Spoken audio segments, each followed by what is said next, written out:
Një ditë pas flakëve që shkrumbuan gjithçka, bashkia po pastron hapësirën ku deri dje ishte tregu privat në plazhin e Durrësit. Dëmet materiale janë të shumta.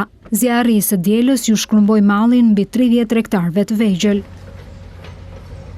Autoritetet po përllogarisin vlerën e dëmit, ndërkohë që po hetojnë për shkaqet e zjarrit. Ata dyshojnë se zjarri mund të ketë rënë për shkak të një shkëndije elektrike, ndërkohë që një ditë më parë prefekti i qarkut tha se ky treg nuk përmbush asnjë prej kushteve të sigurimit teknik.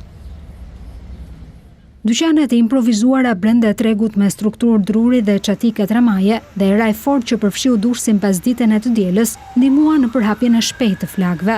Për shuarjen e zjarrit u angazhuan zjarfikës nga Durrësi, Kavaja dhe Shijaku, të cilët arritën të shuajnë flakët rreth një orë pas rënies së tyre. Por me gjithë ndërhyrjen e shpejtë e efektive zjarfikës, nuk u arrit të shpëtohej thuajse asgjë. Kjo nuk është hera e parë që ky treg privat në plazhin e Durrësit përfshihet nga zjarri. Flakët kanë rënë në këtë hapësirë dhe vite të shkuara.